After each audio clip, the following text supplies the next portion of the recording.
Welcome to the session on a deep dive on how Google Cloud built Duet AI.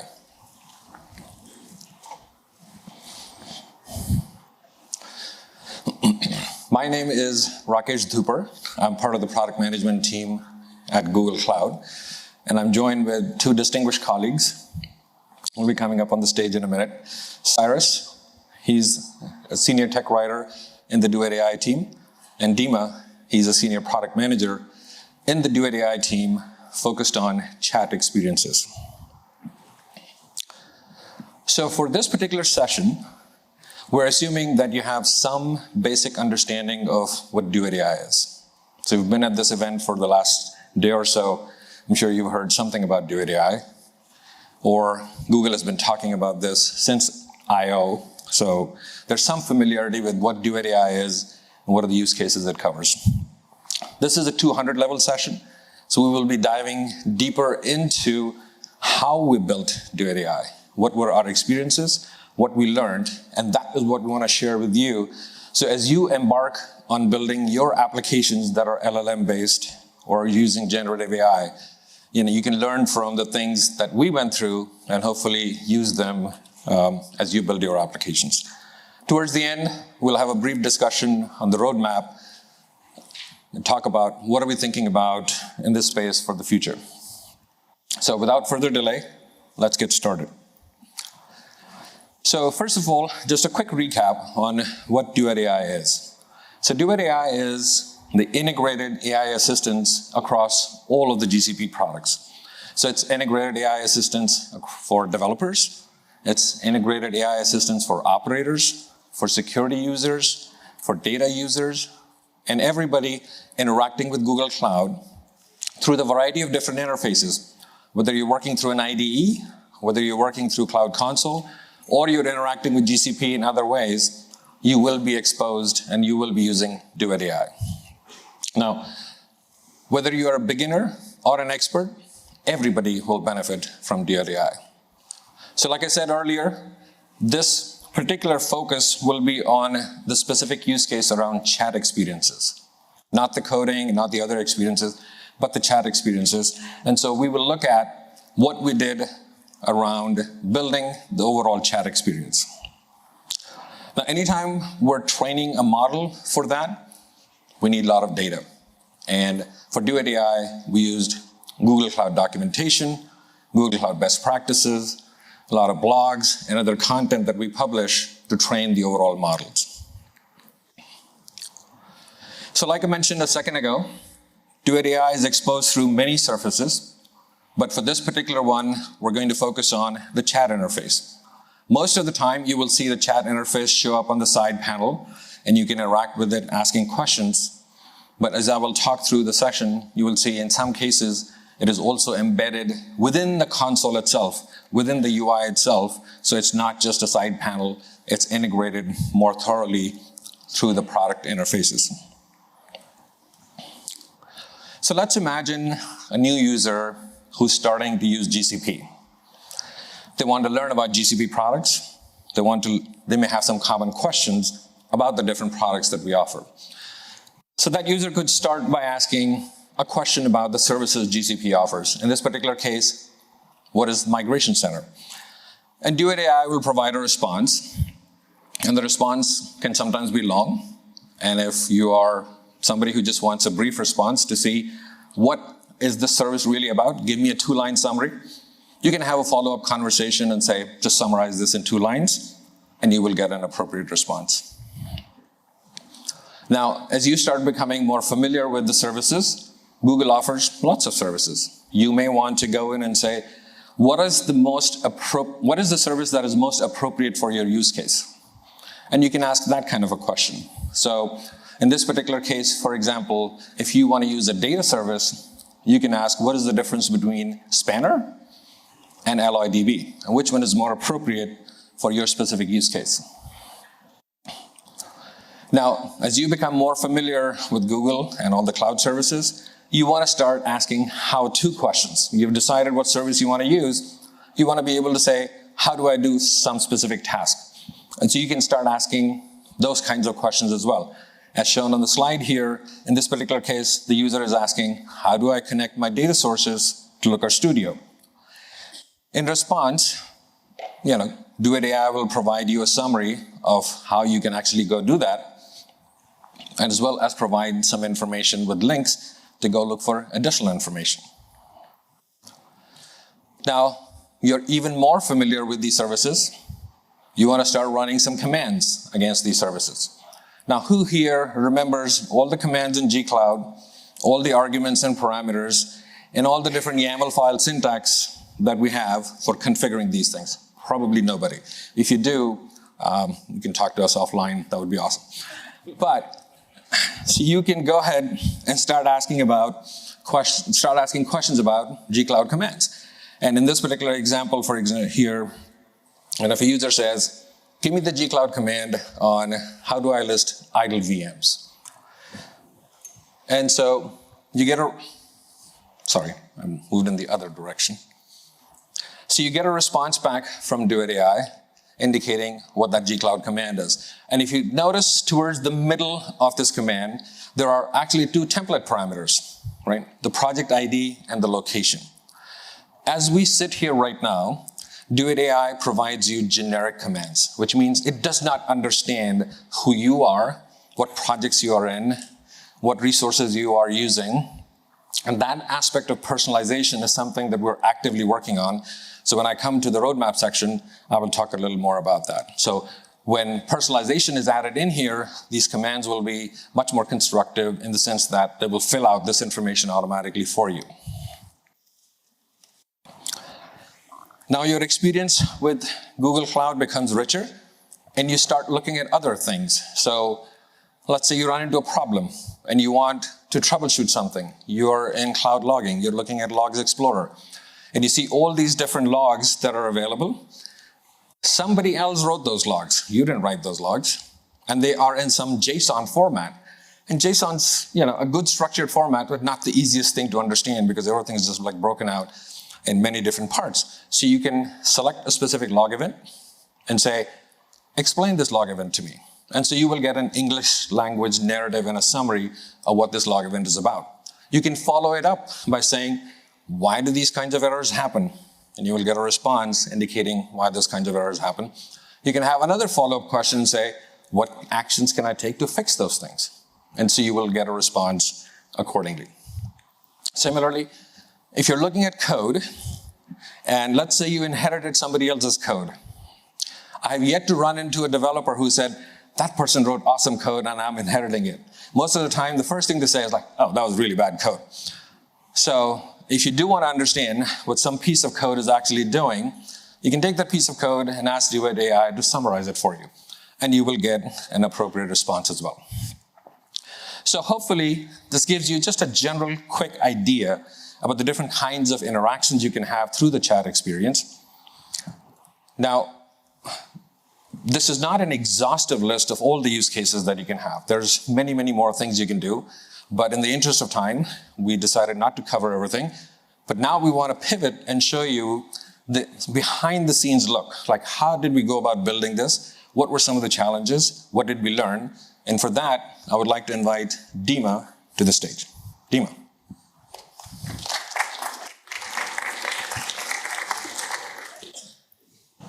Thank you, Rakesh. Hello, everyone. So when it comes to applying LLMs, adopting them for the enterprise use, on the spectrum of thinking about it, or maybe playing with it, experimenting, and having something running in production, I was wondering if I could ask you for a quick show of hands, those of you who are thinking about it, enterprise context. Awesome, thank you. What about folks who might be already experimenting, further down? Cool, thank you. Running something in production with customers. Awesome, thank you so much. It's amazing to see so many practitioners here in the audience. We are humbled to stand in front of you today to share some of our thoughts on adopting LLMs for the enterprise use, and would very much appreciate the opportunity to connect with you all and learn outside of this session as well. So considering a few things as far as the context. So first of all, we have this very powerful new technology at our hands. which has a really wide range of potential applications. LLMs, they're trained on massive data sets, can learn really complex relationships between data and generate text, which is both informative and fluent. However, just like any technology, they do come with limitations. For one, they are probabilistic in nature, which means that sometimes they can generate incorrect or misleading output for the users. So when we're building for the enterprise, accuracy could be one of those aspects that are really critical for our application, especially if there is even the smallest chance that our customers might be relying on the outputs of our application to make business critical decisions. So it's important for us as builders to make sure that we put right mitigations in place and also apply responsible AI development principles to our day-to-day work. In addition to the new technology, we're also looking at a new interaction pattern, which also comes with benefits and limitations. On one hand, it's amazing for both our users, since it's very simple and also is becoming relatively recognizable across all platforms. And it's also great for us as builders, as it comes with that promise of providing us with the universal interface where we are no longer bound by having to express the capabilities of our system using traditional knobs and dials, buttons, etc. On the other hand, it could be really deceptively simple and require a lot of heavy lifting behind the scenes to make sure that we make it work. For example, on the back end, we need to be thinking about how do we funnel those open-ended inputs to right actions? Or on the user experience side, how do we educate our users on how it works and also how it doesn't work to make sure we can help them use it safely and get the most out of it? So we will talk about a few considerations that might come in handy as you go about adopting large language models for enterprise use in your own applications, including how we approach some of those challenges using Duet AI as an example. So before we dig in, excuse me, I would like to introduce you to this software stack, simplified view of the software stack that's powering Duet AI. We can think of it as a three-tier application, which has front-end layer, which deals with user inputs and outputs, middleware layer, where we are doing some processing on the inputs as well as responses on the way back, and the back-end, which houses the foundational model and supporting AI infrastructure. So the front-end layer will take care of things like accepting user question, along with any prior relevant conversation context. This is our prompt, or a basic unit of currency that we'll be manipulating here. As prompt goes through the stack, it gets interpreted and processed by each layer all the way up until it gets back to the user as a response. So middleware layer, this is where we figure out a few other things. For example, intent of the user question, apply some filters, add a preamble, grounding facts as a part of the process, commonly referred to as prompt engineering. And we will discuss details of that later with examples. Then the backend takes care of retrieving the most relevant model and generating the response. There are a few other things that are happening here. For example, capacity rationing, pulling citations, other metadata. For those of you who might be using a managed solution, such as Vertex AI, a lot of that heavy lifting will be handled out of the box.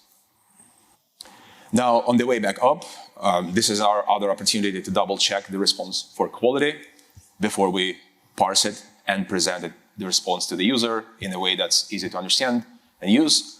And that also is an opportunity for us to highlight any known limitations of the underlying technology. So in the day-to-day work of working on any product, we as builders face many decisions across product, design, implementation details, across the entire stack.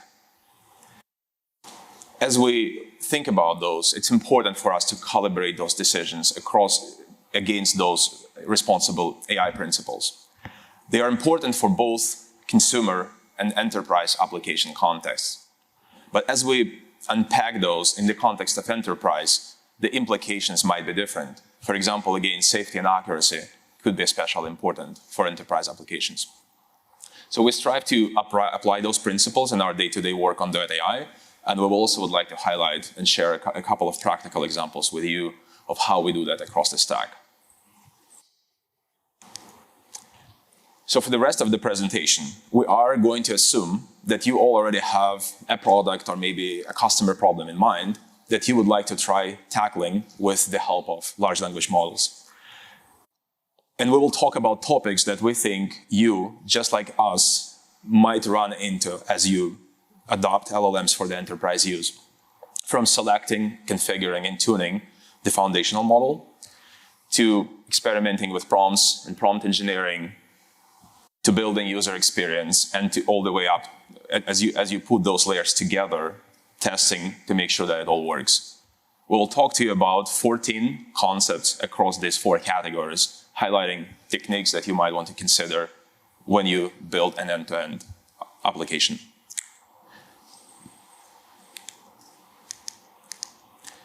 So from here, I would like to hand it off to Cyrus to talk about the model layer. Please welcome Cyrus.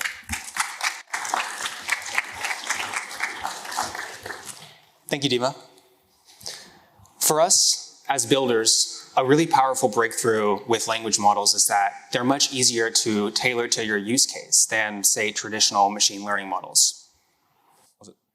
With language models, you can take a model off the shelf and customize it a bit so that it works for what you're building. You don't need to think as much about things like data labeling and custom model training. This makes it way easier to start prototyping, but it puts more pressure on selecting the right foundational model in the first place. If you want to get started, you can check out the model garden on Vertex. And if you're not sure how to approach model selection, you can approach it how we did. We started by thinking about the purpose of the model or the context in which you'll use the model. For example, the model garden has different models for chat use cases versus models for generating code. Next, you'll want to consider trade-offs in latency and model size. A larger model might produce better results, but it will take longer to generate responses. If you're building a chat application, it might be okay to have a bit more latency. You might be all right with waiting a bit longer to hand results off to the user. But if you're building a code completion service, you might want to return your code suggestions as soon as possible. After you've selected your foundational model, you can tune it or customize it for your use case. There are 3 main approaches here. The easiest approach is what's called prompt design. With prompt design, you're actually not retraining the model at all. You're just providing context tokens as a part of the prompt. For example, like Dima will talk about shortly, you might provide the model with a preamble that gets prepended to every conversation turn in a chatbot. But prompt design alone might not be enough. Small changes to the preamble can have a big effect on the quality of the responses. In these cases, you can consider fine-tuning. With fine-tuning, you're actually retraining the model. With full fine-tuning, you're modifying all of the model's parameters so that the responses are more like examples that you provide. But there's a challenge here. Large language models are large. They're really large. This means that with full fine-tuning can often take quite a long time, and it can take a lot of compute resources. A faster alternative is what's called parameter-efficient fine-tuning. Here, you're only modifying a small subset of the model's parameters. And of course, prompt design and fine-tuning aren't mutually exclusive. Vertex supports both, and a great way to jump in is to use prompt design first and see how far you can get. Then you can leverage prompt design alongside fine-tuning to help you bridge gaps. Okay, you've selected your model, you've tuned it. The final step is to take the model and configure it to produce more creative or consistent responses. To customize responses along these lines, you can look to the temperature values, the decoding strategy, the top P and the top K values. I like to think about this level of customization, this configuration as occurring along 2 dimensions. When temperature and top K are turned up, responses might be more creative, but they'll be less consistent. You might get more detailed vocab, but you're less likely to get the same response when you enter the same prompt in multiple times. On the other hand, when temperature and top K are turned down, your responses will be more succinct. They'll be less creative, but they'll be more consistent. Like a lot of work with language models, finding the right configuration can sometimes seem more like an art than a science. Working on Duet, we spent quite a lot of time getting the configuration right. You can do the same in Gen AI Studio, where you can toggle these dials, these sliders, and see how responses change with different temperature values and different decoding strategies. Okay, I'm gonna hand it back off to Dima to talk about the middle layer in the stack, the prompt engineering layer.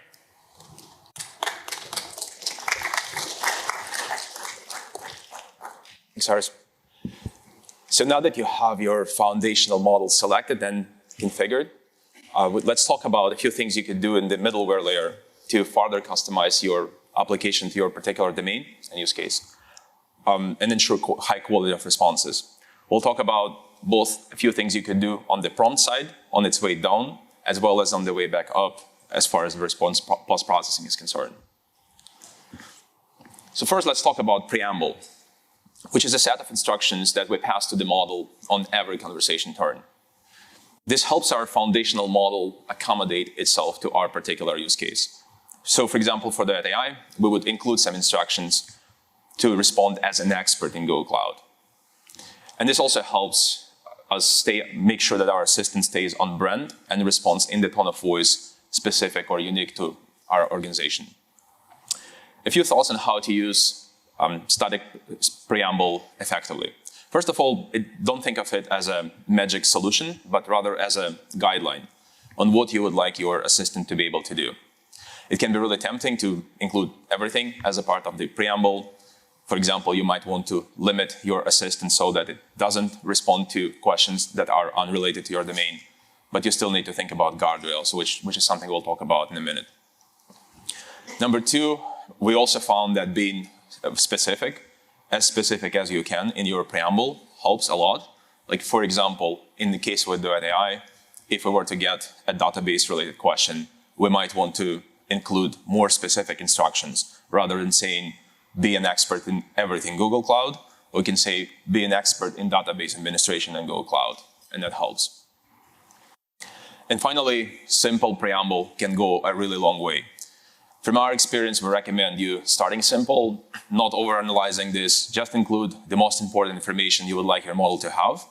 Start simple, iterate, learn from there, and refine. If you do go down the road of optimizing your preamble, there are a few things to consider.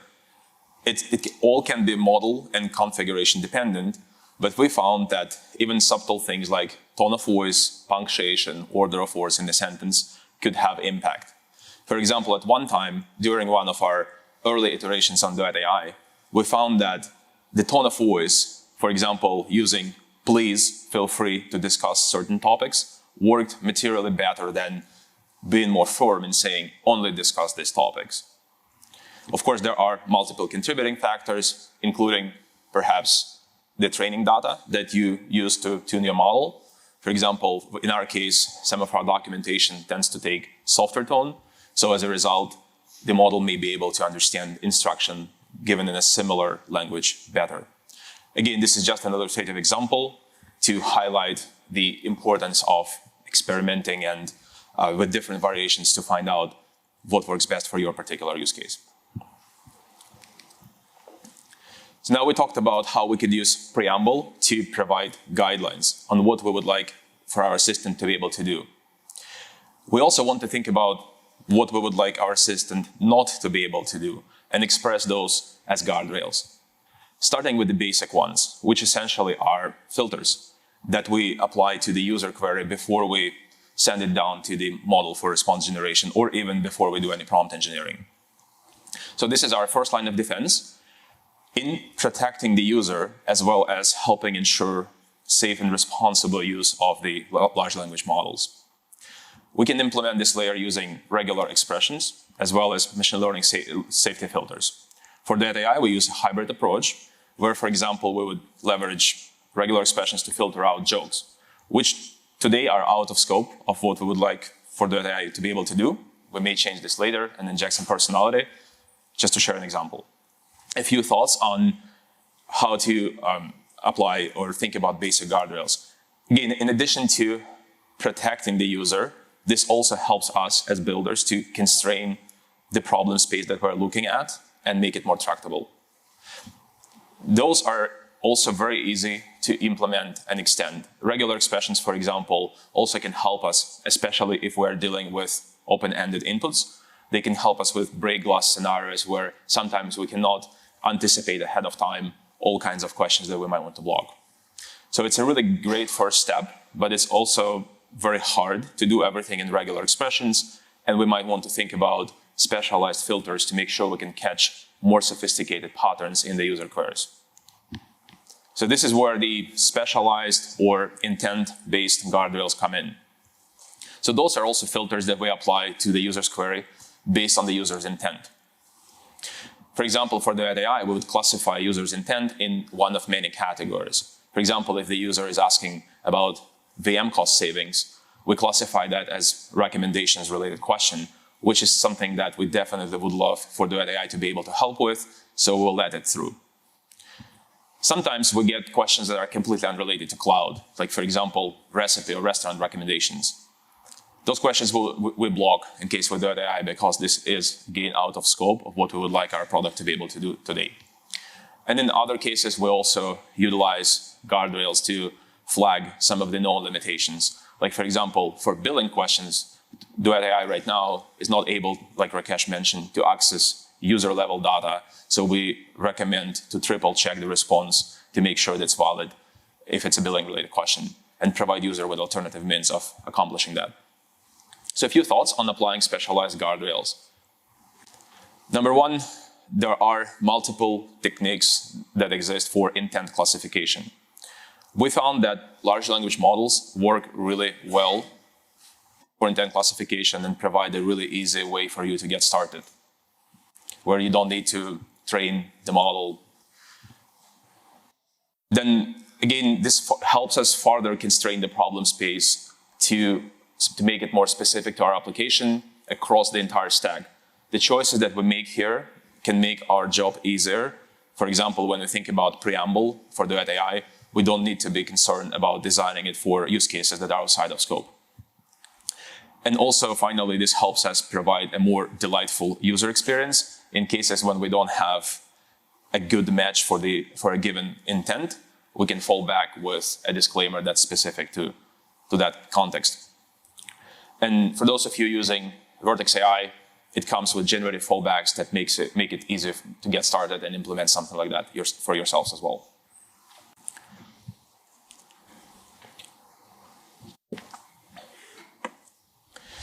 So now that we have the intent and our prompt passed the guardrails, we can do some further processing on it. So grounding could be a really relevant concept to consider in this context. The process of grounding provides large language model with relevant facts to improve the accuracy and quality of responses. Those facts could be retrieved from a database, search engine, storage bucket, or any other source. We include them as a part of the prompt, along with instructions to ask the model to remember or keep those in mind when it responds. For example, for Duet AI, for a question like, how does Bigtable handle conflicting write requests? One of the relevant facts could include details on the algorithm used for that particular product for conflict resolution. There are multiple ways to approach grounding, or more broadly, retrieval augmented generation. You may also, in this context, think about embeddings, plugin-based retrieval. This area in general is an ongoing research and development area with lots of discussion out there in the community. We found that using enterprise search plus the large language model to generate search query could be a very effective way of getting started. And this is here again with Vertex AI, which comes with enterprise search. You can consider implementing a similar approach. And another observation I want to share is that grounding is not, or sometimes it's not effective. It could be effective for some questions, but not for others. For example, in case with Duet AI, which is designed to help with GCP products like Rakesh shared. In those contexts, grounding is very effective. In some other cases, Duet AI works with code autocomplete, where grounding could be less effective. So again, this is another context where you can consider using intent to decide whether to and how exactly to implement grounding for your own application.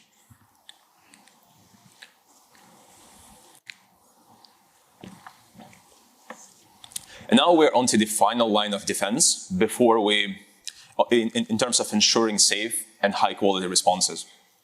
On the way back, we can filter out any undesirable responses and implement additional quality checks. So we can leverage this step, post-processing, to apply guardrails, just to double check the response against things like whether it might be offensive or not factual or off topic. Just like we do to the prompt, guardrails should be applied here as well. It also allows us to add use case specific disclaimers if we need to. As I mentioned, Duet AI, for example, can suggest to double check things in certain cases. And finally, this is the step where we could implement some additional quality checks specific to our use case. And as needed, rewrite or even regenerate the entire response. For example, for Duet AI, we would double check if there are any links, hyperlinks that are included within the response. We will double check to make sure they are valid. If they're not, we would attempt to restore them. And if we're not able to restore, then we would flag this to the user transparently. Of course, we could regenerate, but that would come with additional trade-offs. So the best approach really depends on your specific application and your desired trade-offs between accuracy, quality, and latency.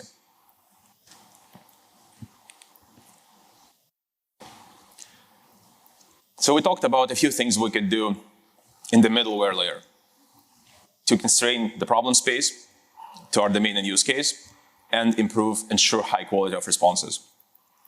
I'd like to also briefly discuss 3 user experience design principles that we could apply to help maximize the potential of our LLM-powered applications. Number 1 is setting expectations, which we believe it's very important to be clear and upfront about capabilities and limitations of our system, especially considering how new this all is. A few illustrative examples of how we do this in Duet AI. For example, we would add general disclaimers to remind our users about limitations. For example, when they open a new chat or look at code snippet generated for them, we would suggest to double check that code. We also implement fallbacks for questions like out of scope for our product. And in general, failing openly as a principle, highlighting this broken hyperlink scenario, for example, is something that we use for Duet AI. We think that setting those clear expectations helps us maximize the potential of LLM-powered applications and also build trust with users. Second principle is around helping our users craft good prompts, especially in cases when we allow for open-ended inputs, like we do for Duet AI chat. We want to make sure we help our users be as effective as they can. A couple of ways we do this on the Duet AI side. We include a set of curated example questions. For example, when user starts a new chat, to help them get the conversation started, as well as embedded in the context, that explain button that Rakesh also highlighted in the beginning, which provides an example as well as a way for the user to dig in, examine the details, and see one way of crafting an effective prompt for themselves, which they can then apply in other contexts as well. And of course, documentation, which is another simple yet very effective vehicle for us to help educate the user and encourage them to experiment and figure out strategies that work best for themselves when it comes to writing good prompts. So we want to look for opportunities like that to empower our users and help maximize the potential of our LLM-powered applications. Finally, number 3, we would like to think about AI-powered applications as helpful assistants. We want to design them to make sure they work alongside the user And that's an important safety consideration as well, especially in the enterprise context, given today's limitations of the underlying technology. So a few examples of how Duet AI how we're trying to make sure that we help our Duet AI users stay in the driver's seat. We include citations to sources that were used to generate the information so that our users can see where it came from and verify things for themselves. We also include links to relevant content relevant to a given query to provide the user with the ability to explore, get different perspectives, and validate things. And another one is around reviewing commands before they are run. So notice this really subtle difference between copy a command that was generated versus run it. We think that subtle UX design choices like that really matter and help us encourage and enable safe use, and also incorporate some of those responsible development principles as a part of this particular layer of the stack. Now back to Cyrus to talk about testing.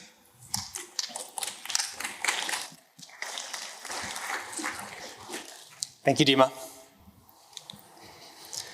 Testing language models is difficult. It's really difficult. These are non-deterministic machines with open-ended inputs. But working on Duet, we've developed and learned several techniques about evaluating and testing language models in a more systematic and meaningful way. We want to share some of these techniques here with you today. The first lesson that we want to share is the importance of structured prompt data. Language models are a new technology, and the new data source that comes with it is prompt data. Your evaluations, your tests are only as good as your prompts. Prompt data, at a minimum, consists of the expected user query, the prompt, and the ground truth response, what the response ideally would look like if it was generated exactly as you wanted. We found, and we think you'll find as well, that managing prompt data in a structured way with well-defined schemas is absolutely critical. This way you can get all of the benefits of rigorous data engineering, from versioning to filtering.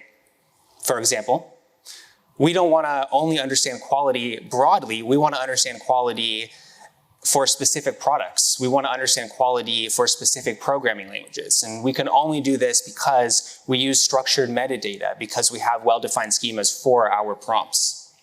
You can, of course, do this as well in Gen AI Studio. Okay, now that you have your prompt data in Gen AI Studio, I hope, how do you pick the right metric to make sure that you're working towards and building a really great user experience? On Duet, we found that you often need a range of metrics, not just one, in order to measure quality in the way that matters to you. General purpose metrics like perplexity can give you a general sense of model quality, but they can't tell you very much about performance on specific tasks or correctness. To understand quality from these perspectives, we built out our own custom metrics suite, and we used techniques like expert ratings and comparisons between a ground truth response and a generated response with techniques like BLEU scores. In order to compare quality across models, we leverage standardized benchmarks like mostly basic Python problems, a data set of programming challenges designed to test the quality of a model's generated Python code. I'm going to tell a quick story here. One of the first things that we tried to measure correctness is comparing the ground truth response to the generated response using BLEU scores. BLEU scores are a common metric for natural language processing tasks. They're easy to calculate, and they're often a metric that you might consider to get started with. Well, we found that BLEU scores alone weren't enough to measure quality, to measure correctness in the way that mattered to us. In Google Cloud, there are often more than one right answer to the same question. BLEU scores weren't able to capture this distinction. For instance, if the model generated a response that showed how to complete a task in G-Cloud, but the ground truth response completed the task in the Python client library, BLEU scores didn't capture this. The response was correct, but the BLEU scores were low. This was one of the first findings that we had that led us down the path of building out our own custom metrics suite so that we could evaluate BLEU scores in context and better understand the outcomes that mattered to us. Okay. Once you've chosen your metrics, how do you use them to run effective evaluations? The key here is to run evaluations continuously, all the time, every day for every change that you make. Easy enough, right? In practice, you'll be making changes throughout the 3 tiers of the stack. So you want to think about these evaluations as controlled experiments. Every change that you make, whether it's a change to the preamble in the prompt engineering layer, whether it's a change to the temperature value, whether it's a change to the tuning method, they should all be evaluated systematically. A common approach to perform these evaluations with large language models is to rely on human evaluations. We found that human evaluations weren't up to par for us for a couple reasons. The first is that human evaluations didn't operate at the pace that we needed in order to run continuous controlled experiments. The second is that we found human evaluations weren't often that great at measuring correctness. Instead, human evaluations would measure whether or not something looked correct. Of course, what matters to us is whether or not the answer actually is correct. So an effective approach that we developed was an automated testing framework. With the automated testing framework, we could calculate quality metrics programmatically. Then we would calibrate those metrics against expert ratings. This approach is very effective, but remember, we're building a product that is going to have a great user experience for real people, for humans. In the end, direct customer feedback and human evaluations should always lead the way. All right, I'm going to bring Dima and Rakesh back up to the stage. All right. So we have talked about quite a few, 14 I counted topics for you to consider when you go about prototyping your own LLM-powered applications. Just to reiterate 3 meta points that cut across. Number 1, enterprise applications, they tend to be unique and target specialized use cases. On one hand, this can help us as builders to make the problem more tractable by applying constraints across the stack, but they also come with unique requirements that we need to keep in mind.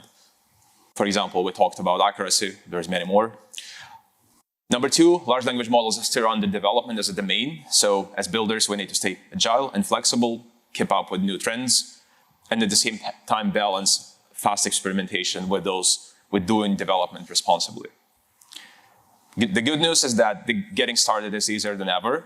Vertex AI provides a library of foundational models and all the tools that you need to get started.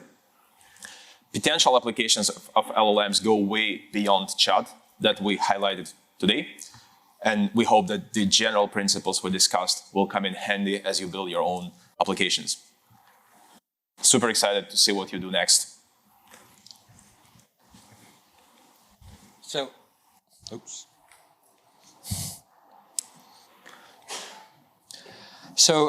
hopefully this gave you a good overview of what are the things involved in developing LLM-based applications. And we put in a lot of effort in Duet AI, but what are we thinking about as we move forward? So you heard about some of the challenges with Duet AI, with any kind of LLM-based application. It's new technology, it's probabilistic.